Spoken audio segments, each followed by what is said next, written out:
चल यार भाई ट्रेन आवाज बहुत लेट हो गई बटे। एक तो सीढ़ी चढ़ के गांव फाड़ गई यार। चल यार। अच्छा पंकज भाई, का भाई एक ठो वो जमाना रहे यार कौन जना? कि गांव के कोनो लड़की के कोनो छेड़ दे तो हम 15 स्प्लेंडर लेके ओके मारे चल जाए। मार मार के उनका हालत खराब कर दिया जाकर भाई। आज एक ही जमाना है कि बैग आगे लटकावे के पड़त है, कौनो साला बैगवा में से 10 रुपया निकाल ना ले। कोनो बैगवा चुराना। यूपी बिहार के हर एक नौजवान से हमारी है कहना कि अगर पढ़त होखा तो पढ़ा, आगे बढ़त होखा तो बढ़ा, लेकिन अगर रंगदारी उंगदारी करे के होखा तो भाई धीरे से बम्बई दिल्ली गुजरात का ट्रेन पकड़ा, अच्छा लिया बा। सही बात है यार।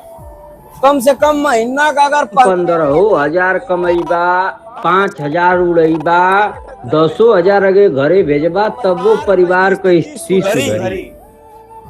लोग अच्छा भी कही कि नहीं लड़का कमाता, लड़का कमाता घरे भेजाता। हम माई बाप भी खुश रही हैं। ये धरती का बड़ रंगदार रह चुकल है भैया, लेकिन आज बैगे में का 10 रुपया कोनो चुरा न ले, वो हमारे बैग आगे करे के पड़ा था।